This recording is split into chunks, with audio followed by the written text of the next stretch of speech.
చదువుల్లో రాణించిన ఆమె సడన్ గా రాజకీయాల్లోకి వచ్చారు. చిన్న వయసులోనే ఎమ్మెల్యేగా పోటీ చేసే అవకాశం వచ్చింది. ఎంతో మంది సీనియర్లను కాదని పార్టీ ఆమెకు టికెట్ ఇచ్చింది. ఫ్యాక్షన్ ప్రాంతాల్లో తిరుగుతూ గెలుపు కోసం శ్రమిస్తున్న సింగనమల టీడీపీ అభ్యర్థి బండారు శ్రావణితో మా ప్రతినిధి Lakshmikanth face to face. Singanamala నియోజకవర్గం గార్లదిన్నె మండలం కోటంక గ్రామంలో టీడీపీ అభ్యర్థి బండారు శ్రావణశ్రీ ప్రచారం జోరుగా సాగుతుంది. ప్రస్తుతం మనతో శ్రావణశ్రీ ఉన్నారు. శ్రావణశ్రీ గారు నమస్తే, చెప్పండి మీ ప్రచారం ఎలా సాగుతుంది? మీరు ఫస్ట్ టైం రాజకీయాల్లోకి వచ్చారు, ఎలా ఉంది? చాలా బాగుందండి. భయపడ్డాను ముందు, కానీ ఇప్పుడు మన తెలుగుదేశం కుటుంబ సభ్యులందరూ, నాయకులందరూ వాళ్ళ ఇంటి అమ్మాయి అభ్యర్థి అయితే ఎలా సహాయపడతారో అలా నన్ను ముందుకు తీసుకెళ్ళి సహాయపడుతున్నారు. ఎటువంటి ఇబ్బంది లేకుండా వాళ్ళకే వాళ్ళు ప్రచారం సాగిస్తూ నేను వచ్చి మాట్లాడుకుంటూ వెళ్ళే పరిస్థితిలో మనం చూస్తున్నాము. ప్రజలందరూ బ్రహ్మరథం పడుతున్నారు. ఎందుకంటే ముఖ్యంగా మన శ్రీ నారా చంద్రబాబు నాయుడు గారు ఇచ్చిన సంక్షేమ పథకాలు, అభివృద్ధి పథకాలు అన్ని ప్రజల్లో ఉన్నాయి కాబట్టి వాళ్ళు ఒకటే అంటున్నారు, మీరు ప్రచారం కూడా చేయాల్సిన అవసరం లేదమ్మా, మాకు చంద్రన్ననే కావాలి, ఎట్లయినా మేము మెజారిటీతో చంద్రన్నని తెప్పించుకునే దశలో ముందుంటాము అనేసి చెప్తున్నారు. జనరల్గా ఫారెన్లో చదువుకున్నారు, ఇక్కడ వచ్చి పల్లెటూరులో ఫ్యాక్షన్ గడ్డ పైన కాల్మపి ఈరోజు ఎన్నికల్లోకి వస్తున్నారు, ఎన్నికల యుద్ధంలోకి వస్తున్నారు, ఎలా అనిపిస్తుంది? ఇది నేను ఎక్కడున్నా నేను రాయలసీమ బిడ్డనండి, అది మాత్రం నేను మర్చిపోను.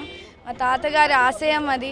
మేము ఎక్కడ ఎంత చదువుకున్నాం, మేము చదువుకోవడానికి ముఖ్య కారణం కూడా మన ప్రజలకు ఎటువంటి సహాయం చేయాలన్న ఉద్దేశంతోనే మమ్మల్ని కూడా పెంచారు. అనంతపూర్ డిస్ట్రిక్ట్ ఒక కరువు ప్రాంతము, నీళ్ళ సమస్యలు కానీ ఎటువంటి ఆర్థికంగా కూడా వాళ్ళు చాలా వెనుకబడి ఉంటారు. ముఖ్యంగా బడుగు బలహీనత వర్గాలందరికీ కూడా మేము ముందుండి చేయాలన్నది మా తాత ఆశయము. ఆ ఆశయం మేరకే నేను బై సబ్జెక్ట్ ఆల్సో నేను సోషల్ సర్వీస్ చేసుకుంటూ ముందుకొచ్చాను.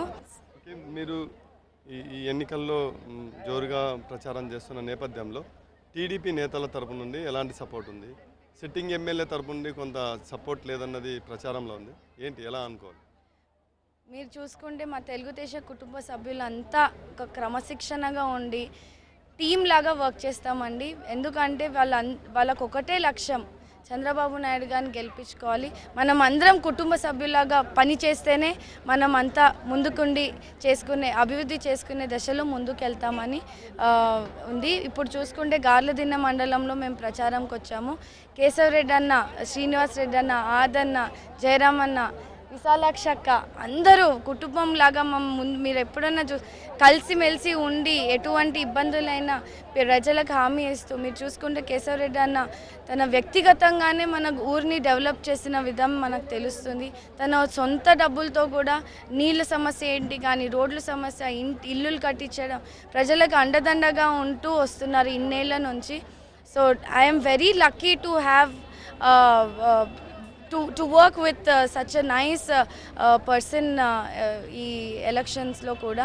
ఇక ముందు కూడా మనము డెఫినెట్గా గెలుస్తాము మీద మేము ప్రజల్లోకి వెళ్ళడం జరుగుతుంది. కాబట్టి ఇక ముందు ఎటువంటి మన గార్లదిన్నె మండలంలో సమస్యలు ఎటున్నా సహకారాలతో అన్నతో ముందుకు వెళ్తామని. శ్రావణి గారు, ఒక విషయం చెప్పండి. ఇప్పుడు టీడీపీ అజెండా కాకుండా మీరు వ్యక్తిగతంగా ఎమ్మెల్యేగా గెలుపొందితే మీరు వ్యక్తిగతంగా ప్రజలకు ఏ సమస్యలు పరిష్కరించాలనుకుంటున్నారు? వ్యక్తిగతంగా మేము స్థానికులం కాబట్టి మేము చిన్నప్పటి నుంచి చూస్తున్నది సాగునీరు, త్రాగునీరు సమస్య అండి. ఆ ఒక్క విషయం మీదనే నేను కూడా అధికారం ఉంటే మనం పెద్ద ఎత్తున చేయగలుగుతాం కదా అన్న ఆలోచన నాలో కూడా కలిగింది. ఎందుకంటే మేము ట్రస్ట్ ద్వారా ఎన్ని 10 ఏళ్ల నుంచి ట్రస్ట్ ద్వారా ప్రజల్లో ఉన్నా కానీ పెద్ద ఎత్తున మనకు నీళ్ళు తెప్పించుకునే అవకాశం ప్రభుత్వం నుంచే వస్తుంది. కాబట్టి వై నాట్ ట్రై దిస్? ఎందుకంటే ప్రజాసేవకి బిగ్గెస్ట్ ఆపర్చునిటీ ఉన్నది మనకి పాలిటిక్స్లోనే. సో ఎక్కువ రీచ్ ఉంటుంది పీపుల్ సమస్యలు తెలుసుకునే అవకాశం మాకుంటుంది. సో త్రాగునీరు, సాగునీరు ఒకటి డెఫినెట్గా కొట్లాడైనా నేను మనకు తెచ్చుకునే దశలో ముందుకెళ్తామండి. Thank you very much. ఇది ఇక్కడ తాజా పరిస్థితి. సింగనమల నియోజకవర్గంలో రాజకీయాలు హాటాట్గా సాగుతున్నాయి. ఒకవైపు వైసీపీ నుంచి జొన్నలగడ్డ పద్మావతి రంగంలో ఉన్నారు. టీడీపీ తరఫున బండారు శ్రావణశ్రీ రాజకీయంగా కొత్తగా నూతన ప్రవేశం చేశారు, జోరుగా ప్రచారాన్ని సాగిస్తున్నారు. ఖచ్చితంగా తాను ఎమ్మెల్యేగా గెలుపొందితే ఈ కాన్స్టిట్యున్సీ ఈ నియోజకవర్గానికి సంబంధించిన సాగునీరు తాగునీరు కష్టాలు ఖచ్చితంగా తీరుస్తాను, ఆ దిశగా కృషి చేస్తాను. ప్రభుత్వంతో పోరాడైనా కానీ ఈ ప్రాంతంలోని తాగునీటి సమస్యలే లేకుండా తీరుస్తానని ధీమా వ్యక్తం చేస్తున్నారు బండారు శ్రావణశ్రీ. కోటంక గ్రామం నుంచి కెమెరా పర్సన్ వివిజేతో లక్ష్మీకాంత్, టీవీ 9 అనంతపురం.